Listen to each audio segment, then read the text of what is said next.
ఈరోజు దేవుని యొక్క లేఖనాల నుండి ప్రాముఖ్యమైనటువంటి అంశాన్ని మనం నేర్చుకోబోతున్నాం. గత వారం మనం ఏ అంశాన్ని నేర్చుకున్నామో ఎవరన్నా ఒక్క చెప్పగలరా? Very good, God bless you. ఈరోజు మరొక అంశాన్ని మనం నేర్చుకోబోతున్నాం. బైబిల్లో ఆఖరి బుక్ ఏది? ప్రకటన గ్రంథం. ఈ ప్రకటన గ్రంథాన్ని పరిశుద్ధుడైన యోహాను గారు, ప్రభు అయిన యేసుక్రీస్తు వారి యొక్క శిష్యుడైన యోహాను గారే ఈ గ్రంథాన్ని వ్రాస్తారు. ఈ ప్రకటన గ్రంథానికి మరొక పేరు ఏంటంటే ప్రవచనాల గ్రంథము అని దీనికి పేరు. మరొక పేరు కూడా ఉంది, అదేమనగా దైవ ప్రత్యక్షత గ్రంథము. దైవ ప్రత్యక్షత గ్రంథము. ఎందుకు దీనికి దైవ ప్రత్యక్షత గ్రంథం అని నామకరణం చేయబడిందంటే, దేవుడే స్వయంగా పరిశుద్ధుడైన యోహాన్ని పద్మస్ ద్వీపంలో ఆయన ఉన్నప్పుడు దర్శించి ఆయనతో మాట్లాడి గ్రంథాన్ని వ్రాయించారు. అందుని బట్టి దీనికి దైవ ప్రత్యక్షత. దేవుడే యోహానికి ప్రత్యక్షమయ్యి ఆయనతో మాట్లాడి నేను చెప్పే విషయాలు నువ్వు రాయి అని చెప్పారు. ఆ రీతిగా ఈ గ్రంథం రాయబడింది. ఇంకా ఈ గ్రంథం చాలా ప్రత్యేకమైనటువంటి గ్రంథంగా చూస్తున్నాం.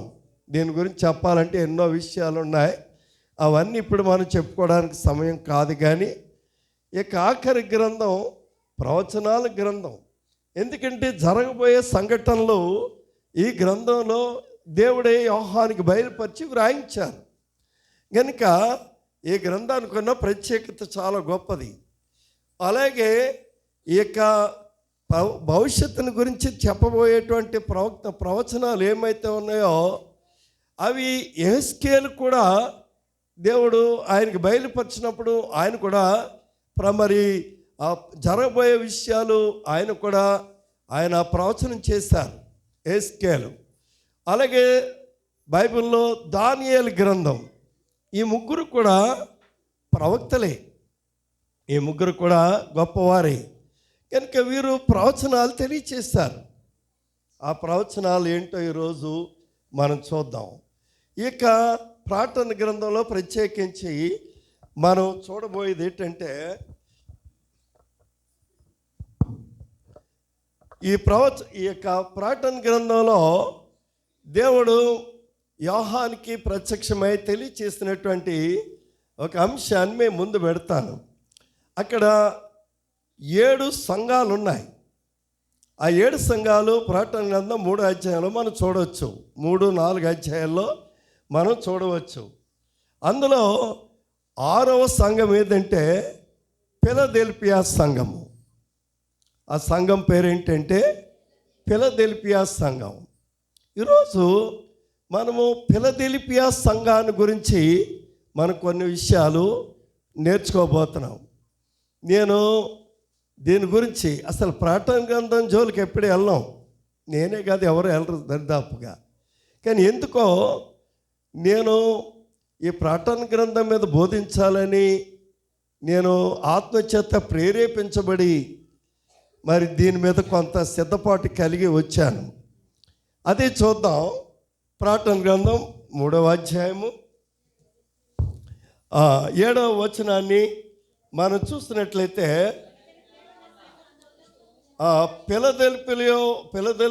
ఫిలదెల్ఫియాలో ఉన్న సంఘపు దూతకు ఎలాగూ వ్రాయము.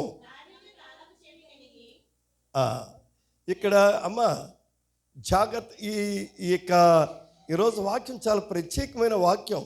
మీరు శ్రద్ధగా మీ చెవులు పెట్టి వినాలని, దేవుడు దీని ద్వారా మనతో ఏం నేర్పించాలనుకుంటున్నాడో మీరు నేర్చుకోవాలని నేను మరి మిమ్మల్ని కోరుతూ డిసిప్లైన్గా దేవుని వాక్యాన్ని వినండి. ఫిలదెల్ఫియాలో ఉన్న సంఘపు దూతకు ఎలాగూ వ్రాయము. ఈ మాటలు ఎవరు చెప్తున్నారు? సందర్భాన్ని బట్టి మీరు చెప్పగలగాలి. ఫిలదెల్ఫియాలో ఉన్న సంఘపు దూతకు ఎలాగూ వ్రాయము. దేవుడే ఈ మాటలు మాట్లాడు. ఎవరితో మాట్లాడుతున్నాడు? యోహాను. అప్పటికి యోహాను గారు ఎక్కడున్నారు? పద్మస్ ద్వీపములో ఆయన వేయబడి ఉన్నారు. కనుక ఆయన అంటున్నాడు, దావీదు తాళపు చెవి కలిగి ఎవడను వేయలేకుండా తీయవాడును, ఎవడను తీయలేకుండా వేయువాడునైనా ఆ సత్య స్వరూపియగు పరిశుద్ధుడు చెప్పు సంగతులు ఏమనగా, ఇక్కడ ఆగాలి మనం. దావీదు తాళపు చెవి కలిగి ఎవడను వేయలేకుండా తీయువాడును, ఎవడను తీయలేకుండా వేయువాడునైనా సత్య స్వరూపియగు పరిశుద్ధుడు చెప్పు సంగతులు ఏమనగా. సత్య స్వరూపి ఎవరైనా మన ప్రభు అయిన యేసుక్రీస్తే. సత్య స్వరూపియగు పరిశుద్ధుడు. మనం ఆరాధించే దేవుడు ఎలాంటి వాడండి? పరిశుద్ధుడు.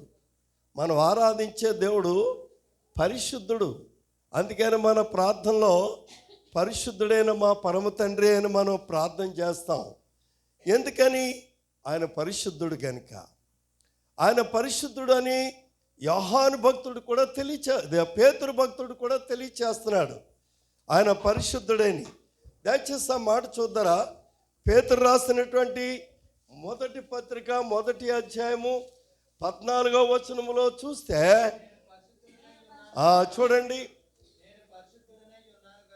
పేతురు గారు రాస్తున్నారు ప్రభువుని గురించి, నేను పరిశుద్ధుడనై ఉన్నాను గనుక. చూడండి, మనం ఆరాధించే దేవుడు పరిశుద్ధుడండి. బాగా అర్థం చేసుకోండి. ఆయన పరిశుద్ధుడు కనుక ఆయన పరిశుద్ధుడై ఉన్నాడు కనుక ఆయన ఆరాధించే మనం కూడా ఎలా ఉండాలని కోరుతున్నాడు ఆయన. అది అపరిశుద్ధత అనేది ఆయనకి ఎంత మాత్రం ఇష్టమో ఉండదు.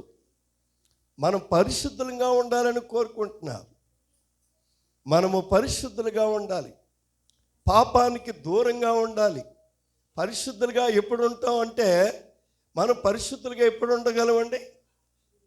మనం ప్రార్థనా జీవితాన్ని కలిగి ఉన్నంత మాత్రం చేత పరిశుద్ధులం కాలేం.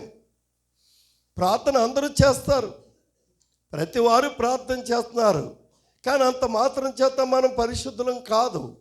కానీ ఎప్పుడు మనం పరిశుద్ధులంగా ఉండగలము?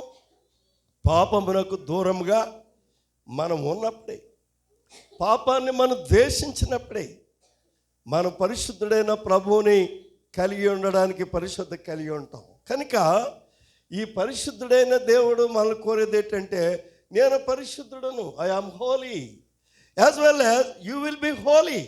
మీరు కూడా నా వలె పరిశుద్ధులుగా ఉండాలని దేవుడు ఆ యొక్క సంఘాన్ని హెచ్చరిక చేస్తున్నాడు. కనుక ఈ సమయంలో పరిశుద్ధుడైన దేవుడు సంఘాన్ని, సియోను సంఘాన్ని ఆయన కోరుతున్నది ఏంటంటే, ఆయన మనం కోరేది ఏంటమ్మా? మనము పరిశుద్ధులంగా ఉండాలి. క్రైస్తవులుగా ఉండడం సరిపోదు, అర్థం చేసుకోవాలి. మనం క్రైస్తవులంగా పిలువబడుతున్నాం, మంచిదే, నేను కాదంటలేదు. అదే సమయంలో పరిశుద్ధులుగా పిలువబడుతున్న మనము ఇంకెలా ఉండాలని కోరుతున్నాడు ఆయన? పరిశుద్ధులుగా ఉండాలని. అప్పుడే నువ్వు దేవుని యొక్క దృష్టిలో పరిశుద్ధుడిగా ఉండగలవు. కనుక నేను పరిశుద్ధుడిగా ఉండాలని ఎవరు మట్టుకు వారే, ప్రతి వారు కూడా తమ్ము తాము పరీక్షించుకొని పరిశుద్ధంగా ఉండడానికి మనము కృషి చేయవలసిన అవసరత ఉందని లేఖన భాగాల నుండి మీకు తెలియచేస్తున్నాను. ప్రియులారా గమనించండి, ఈ యొక్క ఫిలదెల్ఫియా సంఘము, ఈ సంఘం ఏ సంఘం అమ్మా? 6వ సంఘం ఇది. అక్కడ 3వ అధ్యాయం చదివితే మీకు కొన్ని సంఘాలు కనబడతాయి. ఇప్పుడు అన్నీ వాడి జోలికి నేను వెళ్ళటం లేదు. ఫిలదెల్ఫియా సంఘము, ఈ ఫిలదెల్ఫియా సంఘము అసలు దీనికి పేరు ఎలాగొచ్చిందో చెప్తాను. పెర్గమ అనేటువంటి పట్టణాన్ని ఒక రాజు పరిపాలన చేసేవాడు. పెర్గమ సంఘం కూడా ఉంది ఇందులో, ఇప్పుడు దాని గురించి కూడా మనం పోవట్లేదు. పెర్గమ అనేటువంటి ఆ పట్టణాన్ని, యొక్క రాజ్యాన్ని పరిపాలన చేసే రాజు ఒక ఆయన ఉన్నాడు. ఆ రాజు పేరు అతలస్ ఫిలదెల్పస్. అతలస్ ఫిలదెల్ఫస్. అతలస్ ఫిలదెల్ఫస్ ఆ రాజు పేరు. ఆ రాజుగారు ఈ ఫిలదెల్ఫియా అనే పట్టణాన్ని ఆయన రాజ్య పరిపాలనలో కట్టించాడు. కనుక ఆయన జ్ఞాపకార్థంగా ఈ ఫిలదెల్ఫియాకి ఆయన పేరు పెట్టబడింది. ఆ రీతిగా ఈ ఫిలదెల్ఫియా పట్టణానికి పేరు రాజుగారి పేరు పెట్టారు. ఆయన రాజ్య పరిపాలన చేశాడు. ఎప్పుడో తెలుసా, యేసు ప్రభు పుట్టక ముందే 138 సంవత్సరాలకు పూర్వమే ఆయన పట్టణాన్ని కట్టించాడు. ఫిలదెల్ఫియా పట్టణాన్ని కట్టించాడు. ఆ పట్టణంలో సంఘం స్థాపించబడింది. ఆ సంఘం పేరే ఫిలదెల్ఫియా సంఘము. ఈరోజు ఫిలదెల్ఫియా సంఘాన్ని గురించి కొన్ని విషయాలు మనం నేర్చుకోవాలని నేను మీకు తెలియచేస్తున్నాను. ఇక ఫిలదెల్ఫియా సంఘంలో 7వ వచనాన్ని మనం చూసినట్లయితే, ఫిలదెల్ఫియాలో ఉన్న సంఘపు దూతకి ఎలాగూ వ్రాయమంటున్నాడు, దావీదు తాళపు చెవి కలిగి ఎవడను వేయలేకుండా, ఎవడు కూడా వేయలేడటండి, తీసేవాడు, అలాగే ఎవడు తీయలేకుండా వేయవాడును సత్య స్వరూపియకు పరిశుద్ధుడు చెప్పేటువంటి సంగతులు ఏమనగా.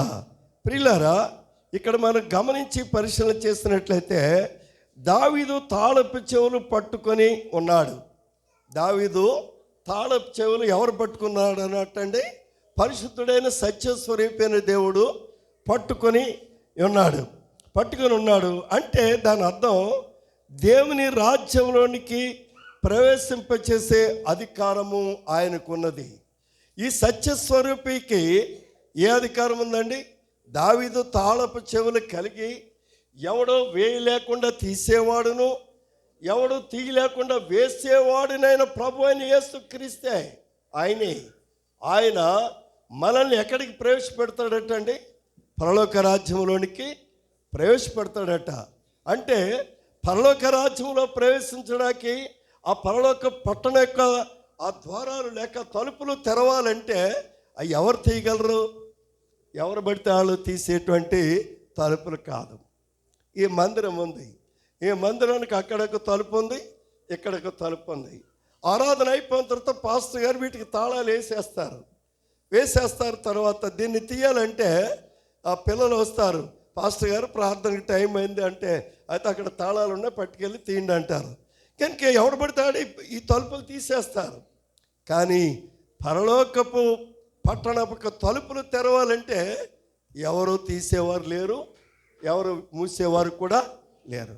మరి ఎవరు ఇవి పని చేయగలరు అంటే అది ఎవరికి సాధ్యమంటే, పరలోకపు ద్వారాలు వేయాలన్నా తీయాలన్నా ఎవరికి అధికారం ఉంది? ప్రభు అని యేసుక్రీస్తుకి మాత్రమే అధికారం ఉంది. కనుక పరలోక రాజ్యంలో ప్రవేశించాలంటే అది ఎవరి ద్వారా ప్రవేశించాలి? ఇప్పుడు ఈ మందిరంలోనికి ప్రవేశించాలనుకోండి అమ్మా, ఈ మందిరంలోనికి ప్రవేశించాలంటే ఆ తలుపు నుంచన్నా రావచ్చు, లేక ఈ తలుపు నుంచన్నా లోపలికి మనం ప్రవేశించవచ్చు, ప్రభువుని ఆరాధన చేయొచ్చు. కానీ పరలోకపు పట్టణానికి మనం ప్రవేశించాలంటే ఏ తలుపు తీయాలి? యేసుక్రీస్తు అనే తలుపునే తీయాలి. ఆయనే ద్వారము.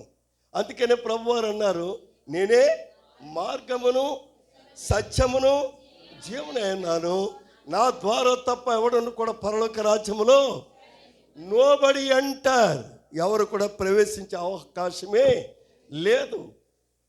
ప్రభు అయిన యేసుక్రీస్తు ద్వారానే తప్ప పరలోక రాజ్యంలో ప్రవేశించే అర్హత మరి ఏ ఒక్కరికి కూడా లేదు. కనుక ప్రియులారా, మనం ఈరోజు చాలా ప్రాముఖ్యమైన విషయాలు, బహుశా ఈ సంగతులు మీరు ఎప్పుడు వినే పరిస్థితులు లేవు, బోధించేవారు కూడా లేరు వీటి గురించి. కనుక ఈ అంత్యకాలంలో మనం కొన్ని సంగతులు చాలా జాగ్రత్తగా నేర్చుకోవాల్సిన అవసరం ఉందని మీకు తెలియచేస్తూ ఉన్నాను. కనుక ఆ అధికారము ఎవరికి ఉందటండి? పరలోక రాజ్యంలోనికి మనల్ని ప్రవేశపెట్టే అధికారం ఎవరికి ఉందటండి? ద్వారానికి గుర్తుగా ఉన్న ప్రభు అని యేసుక్రీస్తుకి మాత్రమే. అందుకనే దావీదు తాళపు చెవులు కలిగి ఉన్నాడు. ఆ పరలోక పట్టణం యొక్క ఆ ద్వారానికి సంబంధించినటువంటి తాళాలు ఎవరు కలిగి ఉన్నారు? సత్యస్వరూపి అయిన యేసుక్రీస్తు కలిగి ఉన్నాడండి. ఆయనే తీయాలి, ఆయనే వెయ్యాలి. కనుక నీవు నేను పరలోక రాజ్యంలో ప్రవేశించడానికి మనం సిద్ధపడితే ఆ ద్వారం ఎవరన్నమాట? ప్రభు అయిన యేసుక్రీస్తే. అందుకనే యెషయా ప్రవక్త తెలియచేస్తున్నాడు దీని గురించినటువంటి గొప్ప మర్మం. 22వ అధ్యాయము 22వ వచనములో యెషయా ప్రవక్త గారు తెలియచేస్తున్న విషయాలు మరొకసారి పరిశీలన చేద్దాం. తీస్తున్న వారు సహకరించండి. పవన్ చదువునానా. నేను దావీదు ఇంటి తాళపు అధికార భారమును అతని భుజం మీద అతడు తీయగా ఎవడను కూడా మూయజాలడు. అతడు మూయగా. ఇప్పుడు గమనించండి, ఈ మాటను కొంచెం లోతుగా అర్థం చేసుకుందాం. ఇది నేను చదివి మీకు వివరిస్తాను. నేను దావీదు ఇంటి తాళపు అధికార భారమును అతని భుజం మీద ఉంచెతని. దేవాది దేవుడు పరిశుద్ధుడైనటువంటి ప్రవక్త అయినటువంటి యెషయాకి బయలుపరుస్తున్న గొప్ప మర్మం ఇది. దేవుడే యెషయా ప్రవక్తకు ముందుగానే తెలియచేస్తున్నాడు. ఏమని తెలియచేస్తున్నాడు? నేను దావీదు ఇంటి తాళపు అధికార భారము అతని మీద అతని భుజం మీద ఉంచెదను. ఇందాక మీరు చదివారు కదా 7వ వచనం. 7వ వచనం ఒకసారి జ్ఞాపకం చేయండి. చూడండి, అదే ఇది ఆ ప్రవచనమే యెషయా చెప్పినటువంటి ఈ ప్రవచనమే ప్రవక్త అయినటువంటి మన యోహాను, భక్తుడైనటువంటి యోహాను ఈ ప్రకటన గ్రంథంలో మరి దేవుడు మనకి ప్రవక్తగా యోహాను గారి ద్వారా తెలియపరుస్తున్నాడు. ఆ తాళం ఎవరండి? ప్రభు అయిన యేసుక్రీస్తు. దావీదు ఇంటి తాళము దేనికి సంకేతం అంటే ప్రభు అయిన దేవుని రాజ్యానికి సంకేతం. దాని తాళపు చెవి ఎవరి దగ్గర ఉంది? ప్రభు అని క్రీస్తు దగ్గర ఉంది. పరలోక రాజ్యమునకు ప్రవేశించే ఆ యొక్క తలుపుకి తాళము ఎవరి దగ్గర ఉందంటే ప్రభు అయినా ఆయనే ఓపెన్ చేయాలి. ఆయన తప్ప ఇంకెవరికి కూడా తలుపు తీయటానికి అధికారం ఎవరికి కూడా లేదు. ఈ యొక్క దినాన్ని మనం బాగా పరిశీలన చేద్దాం. నీవైనా నేనైనా మనమైనా పరలోక రాజ్యంలో ప్రవేశించాలంటే అది ఎవరి ద్వారా సాధ్యపడుతుందట? యేసుక్రీస్తు ద్వారానే. ఆయనే తాళపు చెవి. ఆయన వెయ్యగలడు, ఆయన మూయగలడు. అది ఎవరికి సాధ్యం కాదని యోహాను సువార్త మన ప్రకటన గ్రంథంలో చూస్తాం కదా.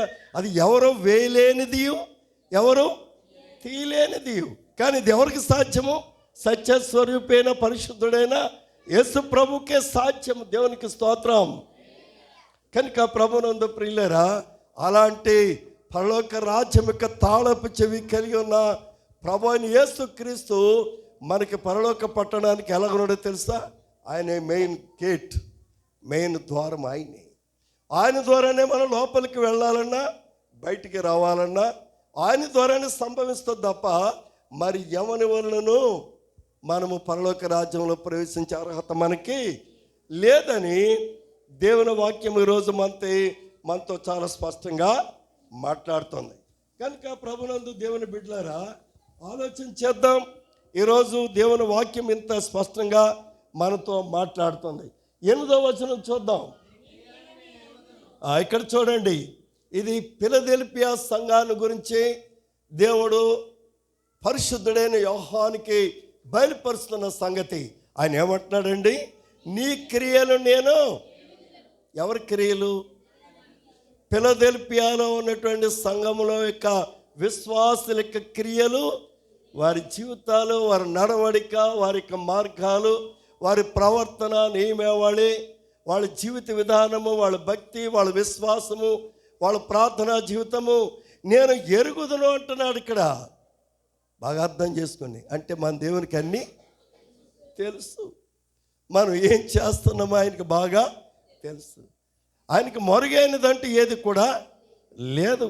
అదే అక్కడ ఈ మాట మనం చూస్తూ ఉన్నాం. నీ క్రియలను నేను ఎరుగుదును, నీకున్న శక్తి కొంచెమై ఉండినను.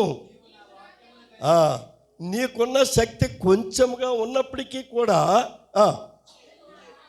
నీవు నా వాక్యమును గైకొని. ఈ మాట ఎంత ఆనందకరాన్ని కలిగజేస్తుందో చూడండి. ఫిలదెల్ఫియా సంఘంలో ఉన్న వారికి ఈ మాట ఎంత సంతోషంగా ఇస్తుందండి. ఏ మాట అది? నీకున్న శక్తి కొంచెమై ఉండినను. అది ఈ మాటే. నీవు నా వాక్యమును, ఎవరు? ఫిలదెల్ఫియాలో ఉన్న సంఘం. ప్రియులారా, ఫిలదెల్ఫియా సంఘం యొక్క పరిస్థితులు ఏంటో ఈరోజు వాక్యం ద్వారా దేవుడు మనతో మాట్లాడుతున్నాడు. ఎందుకో తెలుసా? ఫిలదెల్ఫియా సంఘము ఎలాగుందో సియోను సంఘము అలాగుండాలని ఈరోజు ఈ వర్తమానాన్ని దేవుడు మనకి ఇస్తూ ఉన్నాడు. ఏదో సరదాకి ఇస్తున్నాడు అని అనుకోకండి. ఫిలదెల్ఫియా సంఘాన్ని మనకి ఇక్కడ మాదిరిగా చూపిస్తున్నాడు. ఆయన అంటూ చక్కని మాట, నీ శక్తి కొంచెమై ఉండును, నీవు నా వాక్యమును గైకొని నా నామమున ఎరుగనడం లేదు. నీవు నా వాక్యమును గైకొని. ఈ మాట నాకైతే చాలా సంతోషంగా ఉంది, ఈ మాట చదవడానికి కూడా. ఎందుకంటే ఆయన మాటను గైకొనే వారంగా ఉండాలని దేవుడు కోరుతున్నాడు. మనము దేవుని మాటను గైకొనాలి. గైకొనడం అంటే అర్థం ఏంటి? ఆయన ఆజ్ఞ ప్రకారంగా, అది దాని అర్థం అదే.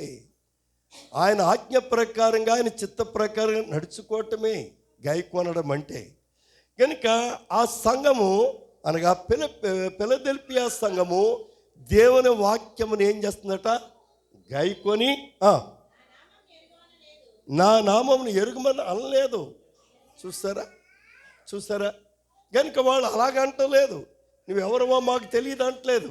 వారు వాక్యాన్ని గైకొన్నారు, వాక్యానుసారంగా వారు నడుస్తున్నారు. కనుక వాక్యం వింటున్నా మనము పరీక్ష చేసుకుందాం. మనం వాక్యాన్ని ఏం చేయాలని కోరుతున్నాడు ఇక్కడ? పరిశుద్ధుడైన దేవుడు సియోను సంఘానికి ఇచ్చుతున్న హెచ్చరిక లేక వర్తమానం ఏంటంటే, ఫిలదెల్ఫియా సంఘస్థుల వలె పిల్లలు అటు ఇటు డిస్టర్బ్ చేస్తున్నారు. నాకైతే ఇది ఇష్టం ఉండదు. పిల్లల్ని, పెద్ద పిల్లలు అదుపులో పెట్టండి. వాళ్ళు ఊరికి అటు ఇటు బయటికి తిరగడం, ఇది ఇండిసిప్లైన్.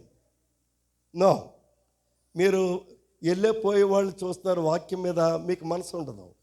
నాకు తెలుస్తుంది, సాతానుడు భలేగా చేస్తూ ఉంటాడు ఇటువంటి. కనుక మీ మైండ్ డైవర్ట్ చేస్తాడంతే. వాక్యం మీదకి వెళ్ళనివ్వడం మిమ్మల్ని. వాక్యాన్ని వింటే మళ్ళీ ఎక్కడ వాక్యానుసారంగా బతికేస్తారని ఆడికి, అమ్మ చూడు వాడిని కొంచెం దగ్గరలో పెట్టుకోండి. కనుక ఇది కుదరదు మరి. ఎందుకంటే నేను ఉపాధ్యాయుడిగా పనిచేస్తాను. నా డిసిప్లిన్ చాలా స్ట్రిక్ట్ డిసిప్లిన్. మీకు తెలియదు. నిజమైనటువంటి నా డిసిప్లిన్ పెడితే మీరు ఎవరు ఆగలేరు, అంత అలా ఉంటుంది. మీకు తెలియదు. మా పిల్లల్ని కూడా కొట్టేవాడిని, మీకు తెలుసా? మా పాపని అడగని చెప్తుంది. మా పిల్లల్ని కూడా కొట్టేవాడిని. ఇండిసిప్లిన్ ఉంటే నేను అసలు ఒప్పుకోను. కనుక డిసిప్లిన్ కలిగి ఉందాం. మందిరంలో ఉన్నాం మనం, ప్రభు సన్నిధిలో ఉన్న, పాఠశాలలో లేము, ఎక్కడో బయట టెంట్లో లేము. కనుక మనం కొంచెం శ్రద్ధగా ఉండడానికి ప్లాన్ చేసుకుందాం. నీ శక్తి కొంచెమే ఉన్నప్పటికీ కూడా నీవు నా వాక్యమును గైకొని నా నామమును ఎరుగనలేదు. ఇదిగో తలుపు నీ ఎదుట తీసి ఉంచి ఉన్నాను. దేవుడు అంటున్నాడు, తలుపు నీ ఎదుట ఆయన తలుపుని తీసి పెట్టాడు. ఏ తలుపు ఇది? Very good. అది పరలోకానికి వెళ్ళడానికి ద్వారం ఆయనే, తలుపు ఆయనే. ఆయన ఓపెన్ చేసి పెట్టాడు. రండి, మీరు వచ్చి పరలోక రాజ్యమును స్వతంత్రించుకోండి అని చెప్పడమే దీని అర్థం. ఫిలదెల్ఫియా సంఘస్థులకి దేవుని యొక్క ఆహ్వానం ఇది. ఏమని, ఎందుకని ఆహ్వానం? ఆయన ఎందుకు ఆహ్వానిస్తున్నాడు? నేను మీ కొరకు తలుపులు తెరిచి ఉంచాను, మీరు రండి అని అంటున్నాడంటే వారు ఏం చేస్తున్నారు? అది మెయిన్. అది వారు వాక్యాన్ని, ఆయన వాక్యాన్ని గాయకొని ఆ ప్రకారంగా అది ఆత్మీయంగా మనం చూస్తే దీన్ని మనం అనుసరించాలి, దీన్ని ఫాలో అవ్వాలి. అప్పుడు మనకు కూడా పరలోకానికి వెళ్ళేటువంటి ఆ యొక్క మార్గం దేవుడు మనకు కూడా ఇస్తాడు అవకాశం. ప్రియులారా, కనుక ఇక్కడ ఈ వాక్యం చూస్తున్నప్పుడు మనకి చక్కని అవకాశం కలిగజేస్తున్నాడు. ఆయన ద్వారము, ఆయన గుమ్మం యొక్క తలుపు తెరిచి ఉంచాడు. అంటే ఫిలదెల్ఫియా అనే మాటకు ఒక అర్థం చెప్తాను, వినండి జాగ్రత్తగా.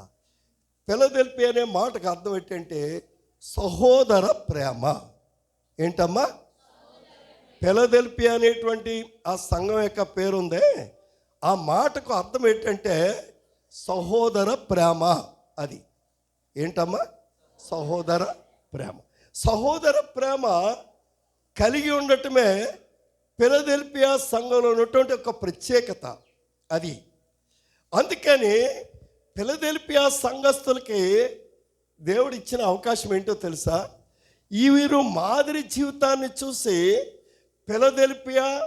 ఫిలదెల్ఫియా పరిసర గ్రామాల్లో ఉన్నటువంటి అనేక మంది ప్రజలని క్రీస్తు ప్రేమ ద్వారా ప్రభు దగ్గర నడిపించాలనేది ఫిలదెల్ఫియా సంఘం యొక్క ప్రాముఖ్యమైన ఉద్దేశము.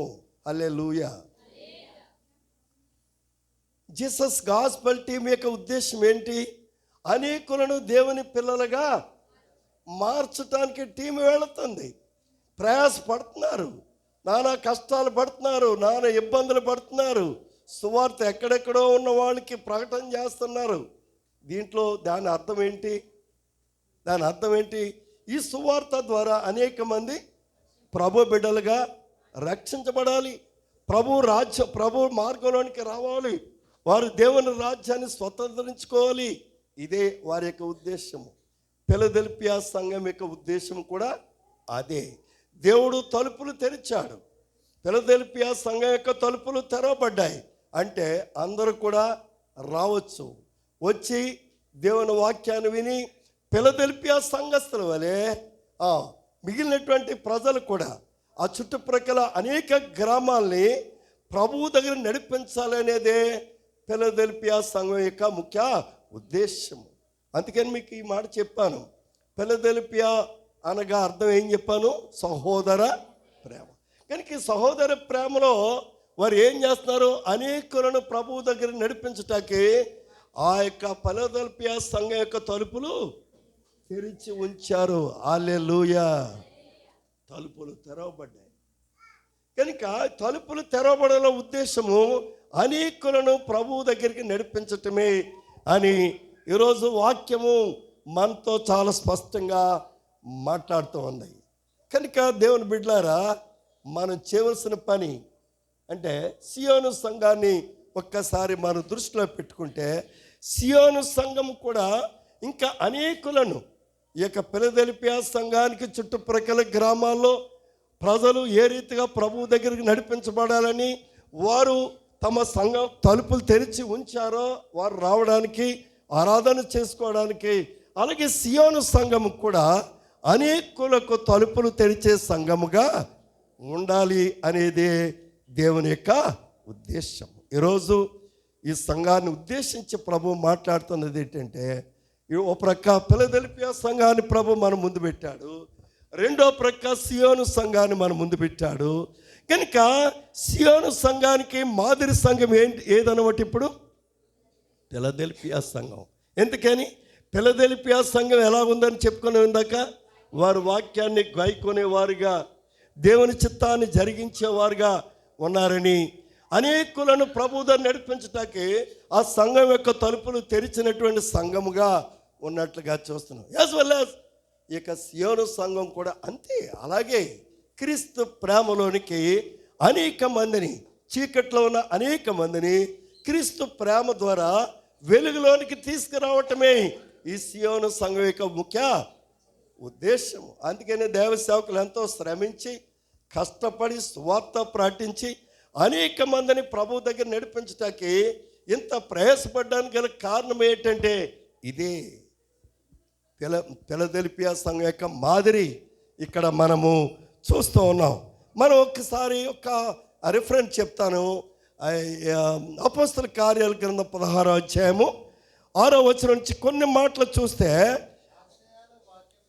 అంటే దేవుని యొక్క ఫిలదెల్ఫియా సంఘం ఏ రీతిగా ప్రేమ కలిగి నశించుతున్న వారిని ప్రభువుతో నడిపించాలని ఆశ కలిగి ఉన్నారో ఇక్కడ ఈ వాక్యాన్ని చూసినప్పుడు చదువునానా, ఆసియాలో వాక్యము చెప్పకూడదని ఎవరిని ఆటంకపరిచింది? పౌలు గారిని, ఆయన బృందాన్ని ఆటంకపరిచిందట. రెండవ మిషనరీ ప్రయాణం చేస్తున్నారు పౌలు గారు రెండవ మిషనరీ ప్రయాణంలో ఆయన పరిచర్యలకు ముందుకు వెళుతూ ఉంటుండగా ఆసియాలో వాక్యము చెప్పకూడదని పరిశుద్ధాత్ముడే వారిని ఆటంకపరిచాడట. ఈయనేమో సేవకు వెళ్తున్నాడు. సేవకు వెళ్తుంటే ఆటంకపరిచింది ఎవరు? పరిశుద్ధాత్ముడే అక్కడికి వెళ్ళొద్దు అని ఆటంకపరుస్తున్నాడు. ఎందుకో చూద్దాం. కిందకి చదువు. వారు ప్రుగియా గలతియా ప్రదేశముల ద్వారా వెళ్ళిరి. అమ్మా, ముసియా దగ్గరకు వచ్చి బితోనియాకు వెళ్ళటకు వారు ప్రయత్నం చేస్తారు, కానీ దేవుని యొక్క పరిశుద్ధాత్మ వారిని వెళ్లకుండా ఆటంకపరుస్తుంది. పౌలు గారు ఆయన బృందము సువార్త ప్రకటన కొరకు ఈ ప్రాంతాలకు వెళ్ళడానికి ఆయన ప్రయత్నాలు చేస్తుంటే పరిశుద్ధాత్ముడు వెళ్ళొద్దని ఆటంకపడతాడు. దెర్ ఈస్ ఎ రీజన్, దానికి గల కారణం ఉంది. ఏంటో చూద్దాం. చదువున కిందకి. అంతటా వారు త్రోయకు వచ్చారు. పృగియాను దాటిపోయి వారు త్రోయ అనే ప్రాంతానికి వచ్చారు. అప్పుడు మాసిదోనియా దేశస్థుడు ఒకడు నిలిచి, నీవు మాసిదోనియాకు వచ్చి మాకు సహాయం చేయమని తను వేడుకొంచున్నట్టు ఆ దర్శనం వచ్చిందటండి. ఎవరికి? పౌలు గారికి. చూసారా, మాసిదోనియా వచ్చి మాకు సువార్త ప్రకటించి మాకు సహాయం చేయమని ఒక యవనస్తుడు పౌలు గారిని కోరుతున్నాడు. అయ్యా, మా ప్రజలు వాక్యం కొరకు ఎదురు చూస్తూ ఉన్నారండి అని ఒక యవనస్తుడు పౌలు గారిని ఏం చేశాడమ్మా, మా మధ్యకి రమ్మని కోరుతున్నాడు. దేవుని యొక్క ఉద్దేశం ఏంటి? ఆ ప్రాంతాల్లో సువార్త చెప్పొద్దని ఆటంకపరచడం గల కారణం ఏంటో తెలుసా? ఆయన ఎక్కడికి రావాలని దేవుని ఉద్దేశము? మాసిదోనియా ప్రాంతానికి వచ్చి మాసిదోనియా ప్రాంతంలో నశించిపోతున్న అనేక మందిని దేవుని వైపు నడిపించటమే ఆయన యొక్క ఉద్దేశం. కనుక పరిశుద్ధాత్మ ఒక యవనస్తుడు ద్వారా పౌలు గారితో మాట్లాడి దర్శనము ద్వారా చూపించాడు. దేవునికి స్తోత్రం. పౌలు గారు దర్శనము చూశారు. చూసిన తర్వాత ఆ దర్శనాన్ని బట్టి ఆయన మాసిదోనియాకు వచ్చినప్పుడు, మాసిదోనియాలో దేవుని రాజ్య సువార్త ప్రకటించినప్పుడు అనేక మంది మాసిదోనియా ప్రజలు ప్రభువుని అంగీకరించి రక్షించబడ్డారు. హల్లెలూయా. దేవుని యొక్క ప్రణాళిక ఎంత అద్భుతం. కనుక దేవుని యొక్క ప్రణాళిక ఏదో ఉంటుంది. ఆటంకాలు కలుగుతున్నాయంటే మనం చాలాసార్లు చాలా ఇబ్బందికరమైన పరిస్థితులు మనం ఎదుర్కొంటూ ఉంటాం. దాని వెనక దేవుని యొక్క ప్రణాళిక ఏదో ఉంటుంది, మనకు అర్థం కాదు, మనం అర్థం చేసుకోలేం. పౌలు గారికి కూడా దర్శనం వచ్చే వరకు ఏంటి, పరిశుద్ధాత్ముడు నన్ను ఎలాగ ఆటంకపరుస్తున్నాడు, ఈ ప్రాంతాల్లో సువార్త ప్రకటించొద్దని చెప్తున్నాడు. ఆయనేమో భారంతో ఎంతో వేదనతో ఈ ప్రాంతాలు నశించిపోతున్న వీళ్ళు సువార్త ప్రకటించాలని ఆయన బయలుదేరి వెళుతుంటే పరిశుద్ధాత్ముడే ఆయన ఆటంకపరిచాడు. నో, డోంట్ గో దేర్, అక్కడికి నువ్వు వెళ్ళవద్దు, నువ్వు వెళ్ళవలసిన ప్రదేశం మరొకటి ఉంది, కనుక నువ్వు అక్కడికి వెళ్ళి సువార్త ప్రకటించమని ఒక యవనస్తుడి ద్వారా దర్శనంలో చూసి పౌలు గారు మార్పు చెందాడు. ఆ తర్వాత మాసిదోనియాకు వచ్చినప్పుడు మాసిదోనియాలో దేవుని రాజ్య సువార్త ప్రకటించబడిందండి. కనుక ప్రతి ఆటంకం వెనుక దేవుని యొక్క చిత్తం ఏదో ఉంటుంది. ప్రతి శోధన వెనుక దేవుని చిత్తం ఏదో ఉంటుంది. కనుక ప్రియులారా, మన క్రైస్తవ విశ్వాస జీవితంలో మనకు వచ్చే శోధనలు కానీ, శ్రమలు కానీ, కష్టాలు కానీ, ఇబ్బందులు కానీ, రకరకాలైన సమస్యలు మనం ఎదుర్కొంటాం. కుటుంబ పరంగా ఎదుర్కొంటాం, ఇతరుల పరంగా ఎదుర్కొంటాం, ఆర్థిక పరంగా ఎదుర్కొంటాం. రకరకాల సమస్యలు మన కుటుంబాల్లో ఎదుర్కొంటున్నామంటే దీని వెనక దేవుని చిత్తం ఏదో ఉంది. నీ పట్ల ఆయనకి ఏదో ఒక ప్రణాళిక కలిగి ఉన్నాడు. ఆయన పౌలు గారి పట్ల దేవుడు ఎలాగైతే ప్రణాళిక కలిగి ఉన్నాడో, ప్రభునందు దేవుని సంఘ బిడ్డలారా, మన పట్ల కూడా ఆయన ప్రణాళిక కలిగి ఉన్నాడు. కనుక చాలామంది సాక్ష్యాలు చెప్పారు, నేను శ్రమలో ఉన్నాను, నేను బాధలో ఉన్నాను. నో, భయపడక్కర్లేదు. మన ప్రభు మనకి తోడే ఉన్నాడు, అంతే. ఆయన నిన్ను నడిపిస్తాడు. ఆయన నడిపించే దేవుడు అండి. కనుక ఆయన నడిపించే దేవుడు మనకి సహాయకుడిగా ఉన్నప్పుడు మనం భయపడవలసిన పని మనకి లేదు. శ్రమలలో ఆయన మనకి సహాయకుడిగా ఉన్నాడు. ఆపదలలో ఆయన ఆదుకునే దేవుడిగా ఉన్నాడు. కష్టకాలంలో ఆయన మనల్ని కాపాడే దేవుడిగా ఉన్నాడని లేఖనాలు మనకి తేటగా బోధిస్తున్నాయండి. కనుక డోంట్ ఫియర్, భయపడవలసినటువంటి పని మనకి లేదు. ప్రభు, నీ చిత్తం ఏదో ఉంటుంది, నీ చిత్తానికి నేను లోబడుతున్నాను, నీ చిత్త ప్రకారం జరిగించిన అయితే ఈ శ్రమలో నాకు సహాయం చేయి, నాకు తోడుగా ఉండు, నన్ను నడిపించని మనము దేవునికి ప్రార్థించే వారముగా ఉండాలని ఈరోజు లేఖనం మనకి తేటగా తెలియజేస్తుంది.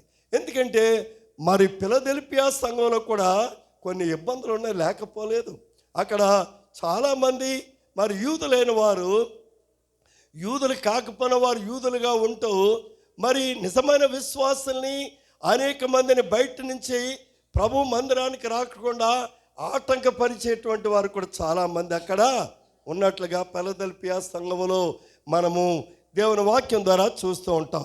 కనుక ప్రభును దేవుని బిడ్డలారా, భయపడవలసిన పని లేదు. ఇది 2వ మిషనరీ ప్రయాణంలో మరి పౌలు గారు అనుభవం. అది ఏ అనుభవం? ఆయన ఎక్కడికి వెళ్ళమని దేవునికి పరిశుద్ధాత్మ ఆయనకి బయలుపరిచాడండి? మాసిదోనియా. ఎందుకని? మాసిదోనియాలో దేవునికి సువార్త అవసరము. అక్కడ దేవుని వాక్యాన్ని అక్కడ ప్రకటించాలి. దేవుని వాక్యం కొరకు అక్కడ ప్రజలు కనిపెడుతూ ఉన్నారు, మాకు ఎవరు వచ్చి సువార్త ప్రకటిస్తారని. అందుకనే దేవుడు యవనస్తుని వాడుకున్నాడు. నువ్వు దర్శనము అనుగ్రహించి పౌరుని ప్రాంతానికి నడిపించు. కనుక ప్రణాళికను దేవుడు నెరవేర్చే దేవుడని లేఖనాలు ఈరోజు మనకి తేటగా బోధిస్తూ ఉన్నాయి. 9వ వచనాన్ని చూద్దారమ్మా. యూదులు కాకయే, ఇక్కడ చూడండి, ఇక్కడ ఫిలదెల్ఫియా సంఘం ఎలాంటి సంఘం అని చెప్పుకున్నామమ్మా ఇందాక? సహోదర ప్రేమ కలిగిన సంఘము. మంచిది, బాగా విన్నారు మీరు. ఇక్కడ అదే సంఘంలో పరిస్థితులు ఎలా ఉన్నాయట? యూదులు కాకయే తాము యూదులమని అబద్ధమాడు సాతాను సమాజపు వారిని చూస్తారండి. యూదులు కాకపోయినా యూదులని చెప్పేటువంటి సాతాను సమాజం కూడా ఉన్నారు. వారిని నేను రప్పిస్తాను అంటున్నాడు. వారు వచ్చి నీ పాదములు ఎదుట పడి నమస్కారం చేసి, ఇదిగో నేను నిన్ను ప్రేమించుతానని తెలుసుకున్నట్లు. చూస్తారా, యూదులు కాకపోయినా యూదులమని చెప్పుకునేటువంటి సమాజం ఒకటి ఉంది. వాళ్ళు ఎవరట్టండి? ఎవరు సంబంధించిన వాళ్ళు? సాతాను సంబంధించినటువంటి వాళ్ళని నీ పాదాల దగ్గర తీసుకొచ్చి, ఎక్కడ తీసుకొచ్చి? నీ దగ్గరికి తీసుకొచ్చి వాళ్ళు నీకు నమస్కారం చేసేలాగా నేను చేస్తాను. అదే మాసిదోనియాలో జరిగింది.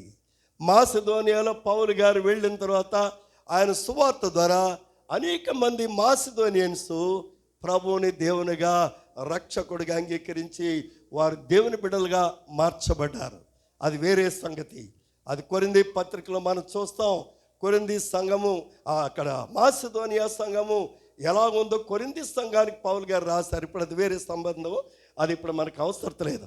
కనుక ఇక్కడ మనం పరిశీలన చేసినప్పుడు 9వ వచనంలో ఎలాంటి వారిని రప్పిస్తానంటున్నాడు? యూదులు కాకపోయినా యూదులమని చెప్పుకునేటువంటి ఎవరండి వాళ్ళు? అబద్ధ అబద్ధ ప్రజలు. కనుక చాలా జాగ్రత్తగా మనం ఉండాలి. అబద్ధ ప్రజలు చాలామంది ఉన్నారు.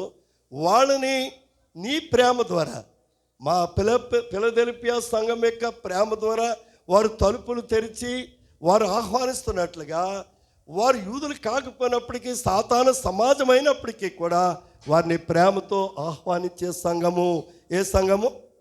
ఫిలదెల్ఫియా సంఘం. వారిని ఏం చేస్తానన్నాడు? నీకు నమస్కారం చేసే పరిస్థితులు నేను చేస్తాను, వారి హృదయాలు నేను మారుస్తాను. భయపడక్కర్లేదు. వాళ్ళ వల్ల శ్రమలు వస్తాయి, వాళ్ళ ద్వారా కష్టాలు వస్తాయి, వాళ్ళ ద్వారా శోధనలు వస్తాయి, నీకు వాళ్ళ ద్వారా ఇబ్బందులు ఎదుర్కొంటావు, పర్వాలేదు. కానీ వాటన్నిటినీ నేనేం చేస్తాను? జయిస్తాను. వాటన్నిటిని జయించి వాళ్ళను నీ పాదాల దగ్గర తీసుకొచ్చి పడేస్తాను. నీకు నమస్కారం చేసేలాగా వాళ్ళ జీవితాలు నేను మార్చివేస్తానని దేవుడు ఇక్కడ మాట్లాడుతూ ఉన్నాడండి. కనుక నీకు వచ్చే స్థితిలో, నీకు వచ్చేటువంటి పరిస్థితుల్లో భయపడవలసిన పని అంటూ కూడా ఏది కూడా లేదు. ఎందుకంటే ఆయన మార్చగలిగేటువంటి దేవుడు, ఆయన మార్చే దేవుడు. 10వ వచనాన్ని ఒకసారి చూద్దారమ్మా. నీవు నా ఓర్పు విషయమైన, చూసారా, మీరు ఎన్ని శ్రమలు వచ్చినా, ఎన్ని కష్టాలు వచ్చినా మీరు ఏం చేస్తున్నారు? ఓర్చుకుంటున్నారు, సహిస్తున్నారు. అమ్మా, మన జీవితాల్లో శ్రమలు వస్తున్నాయి. క్రైస్తవులంగా మన జీవితాల్లో విశ్వాసంగా మన శోధనలు వస్తున్నాయి. కుటుంబంలోంచి వస్తున్నాయి, భర్తల నుంచి వస్తున్నాయి, భార్యల నుంచి వస్తున్నాయి, ఇరుగు పొరుగు వారి నుంచి వస్తున్నాయి. రకరకాల శోధనలు నువ్వు ఎదుర్కోవచ్చు. అదే అంటున్నాడు ఇక్కడ 10వ వచనంలో. ఏమంటున్నాడు? నీవు నా ఓర్పు విషయమై గనుక నువ్వు వాక్యమును గైకొంటివి గనుక భూనివాసులను శోధించుటకు లోకం అంతటి మీదకి రాబోవు శోధన కాలములో నేను నిన్ను కాపాడిదను. హల్లెలూయా. శోధన కాలములో నేను నిన్ను ఏం చేస్తాను? ఆయన వాగ్దానం చేస్తున్నాడు. శోధన వచ్చింది, శ్రమ కలిగింది, నువ్వేం చేయమంటాడు ఇక్కడ? కొంచెం అది ఓర్పు అనేది. మనం వంట చేస్తున్నాడు, చేయి కాలింది, కొండ వదిలేస్తామా? ఏమ్మా, కొంచెం కాలినప్పటికీ ఏం చేస్తాం దాన్ని? ఎందుకంటే అందులో ఆహారం ఉంది, అది పాడైపోకూడదు. అలాగే మనకి శ్రమ కలిగింది కనుక శ్రమ కలిగిందని విశ్వాసాన్ని కోల్పోకూడదు. మనం గట్టిగా పట్టుకోవాలి. శ్రమలో, శోధనలో మనము ప్రభువుని గట్టిగా పట్టుకోవాలి. అది కొండను పట్టుకున్నట్టుగా మనం ఎవరిని పట్టుకోవాలి? ఎందుకంటే దాని శ్రమ నుండి విడిపించేవాడు ఆయనే. నీ సమస్యలకు పరిష్కారం ఇచ్చేవాడు ఆయనే. నీ పాదాల దగ్గర నమస్కరింపజేసేటువంటి పరిస్థితులు కలిగించేది కూడా ఆయనే. కనుక ఆయనను నువ్వు పట్టుకోవాలి. అంతే. ఎవరిని పట్టుకోవాలి? మనం ఫిలదెల్ఫియా సంఘము అట్టి పరిస్థితుల్లో ఉందండి. ఫిలదెల్ఫియా సంఘంలో విశ్వాసులు ఎలా ఉన్నారు? ఈరోజు వాక్యం ద్వారా దేవుడు మనతో చాలా స్పష్టంగా మాట్లాడుతున్నాడు. వాళ్ళు ఎలాంటి వాళ్ళంటే చెప్పుకున్నాం. సహోదర ప్రేమ కలిగి ఉన్నవారు. రెండవది వాక్యాన్ని అనుసరించి నడిచేవారు. మూడవది తలుపులు తెరిచిన వారు. మందిరం యొక్క తలుపులు తెరిచారు. అనేకులు ప్రభువు దగ్గర నడిపించబడడానికి, మార్పు లేని ప్రజలు, రక్షణ లేని ప్రజలు, చీకట్లో జీవించే ప్రజలు ప్రభువు దగ్గర నడిపించడానికి వారు తలుపులు తెరిచిన ప్రజలు. నాలుగవది ఇప్పుడే మనం చెప్పుకున్నాం, ఓర్పు కలిగిన వారు. దేవునికి స్తోత్రం. చూస్తారా, క్రైస్తవ జీవితంలో నాలుగవది ఏముండాలమ్మా? ఓర్పు ఉండాలి, సహనం ఉండాలి. ఏదో కొండ గాలిందని వదిలేయటం కాకుండా కాలినప్పటికీ కూడా ఓర్చుకోవాలి, సహించుకోవాలి. శ్రమలు సహించాలి, మనం శ్రమలు తట్టుకోవాలి. అప్పుడే నిన్ను పరిశుద్ధంగా మార్చగలడు. మీకు ఇందాక చెప్పాను, క్రైస్తవులైనంత మాత్రం చేత వారి పరిశుద్ధులు కారు. ఎప్పుడు పరిశుద్ధత? బంగారం ఉందండి, బంగారాన్ని తీసుకొచ్చి మన కంసాలకి ఇచ్చి నెక్లెస్ చేయని అంటే, మనం ఇచ్చినటువంటి బంగారాన్ని ఆయన ఏం చేస్తాడు? మొదట ఆ లోపల కొలుములో పెట్టి ఏం చేస్తాడు, ఇందులో ఏం చెత్త చెదారం ఉందో, కలితి ఏమన్నా రాగి ఉందిగా కలిపాడా, లేక ఇంకేదన్నా చెత్త కలిపాడా, మట్టి కలిపాడా, మశానం కలిపాడా, ఏం కలిపాడో దాన్ని కాల్చినప్పుడే అందులో ఉన్న చెత్త అంతా బయటికి వస్తుంది. అంటే బంగారం ఇప్పుడు ఏమవుతుంది, అగ్నిలో కాల్చబడుతుంది. ఈ అగ్నిలో కాల్చబడడం అంటే క్రైస్తవులు కలిగే శ్రమలోకి గుర్తుంది. మన జీవితాల్లో మనకు వచ్చేటువంటి శ్రమలు కానీ, బాధలు కానీ, ఇరుకులు కానీ, వ్యాధులు కానీ, శోధనలు కానీ, what ever it may be, ఏదైనా కానీ రావచ్చు. కానీ ఈ తర్వాత అది కాల్చబడిన తర్వాత అందులో ఉన్న మస్టు చెత్త చెదారం అంతా బయటికి పోయిన తర్వాత ఎలాంటి బంగారం బయటకు వస్తుంది, మేలిమి బంగారం, స్వచ్ఛమైనటువంటి మేలిమి బంగారం బయటకు వచ్చినప్పుడు దాన్ని చూస్తే తళతళ తళతళ. ఇప్పుడు ఆ సిలువ చూడండి ఎలాగుంది, అది మెరుస్తూ ఉంది. తర్వాత అది కొంచెం తగ్గుద్ది అనుకోండి, మనం దాన్ని శుద్ధి చేసుకుంటాం. కనుక మెరుస్తూ ఉంటుందండి. ఆ యొక్క బంగారం కాల్చబడకుండా అది శుద్ధి చేయబడిందా? శ్రమల ద్వారా నీవు నేను శుద్ధి చేయబడతాం. శ్రమలు, కష్టాలు, బాధలు అనేవి మన క్రైస్తవ జీవితంలో సహజం రావచ్చు. వాటిని మనం తట్టుకున్నట్టు ద్వారా చివరికి నువ్వు ఎలా నిలబడతావు తెలుసా? ప్రభు ముందు పరిశుద్ధుడిగా నిలబడతావు. పరిశుద్ధులకే ప్రభు రాజ్యములో. Very good. కనుక నేను ముగిస్తూ ఉన్నాను. ఫిలదెల్ఫియా సంఘం యొక్క లక్షణాలు ఎలాగున్నాయో 4 విషయాలు మనం చూస్తాం. దేవుడు మనల్ని కోరేది కూడా ఒకటే, నువ్వు పరిశుద్ధుడిగా ఉండాలి. ఆయన పరిశుద్ధుడు కనుక సంఘము, ఫిలదెల్ఫియా సంఘము శ్రమల్లో సహించిన సంఘము, ప్రేమించిన సంఘము, వాక్యాన్ని గైకొన్న సంఘము, అనేకులకు ద్వారము తెరిచిన. నీ హృదయంలో దేవునికి ద్వారం తెరిచావా? నేను ముగిస్తున్నాను. నీ హృదయం అనే తలుపులు తెరవబడ్డాయి క్రీస్తు కొరకు. తెరవబడితే ఆయన నీలోనికి వచ్చి నిన్ను వెలిగించడానికి ఆయన సిద్ధంగా ఉన్నాడు. నిన్ను ప్రభు బిడ్డగా మార్చివేయటానికి సిద్ధంగా ఉన్నాడు. అందుకని ప్రార్థన గ్రంథంలో ప్రభు మాట్లాడుతున్నాడు, నేను తలుపు వద్ద నిలిచిండు తట్టుచున్నాను, ఎవడైనను నా స్వరము విని తలుపు తీసిన ఎడల అతడితో నేనును, నాతో అతడును కలిసి భోజనము, ప్రభుతో కలిసి భోజనం చేసే ధన్యత నీకు నాకు రావాలంటే నీ హృదయం అనే తలుపులు దేవుని కొరకు తెరద్దాం. అలా ఉండటానికి ప్రభు యొక్క కృప మనందరికీ తోడుగా ఉండి ఫిలదెల్ఫియా సంఘానికి ప్రభు ఇచ్చిన ధన్యతలు మనకి కలుగ చేయాలని కోరుతూ ఈ సందేశాన్ని ముగిస్తున్నాను. ప్రభు ఈ మాటలు మన కొరకు దీవించుగా.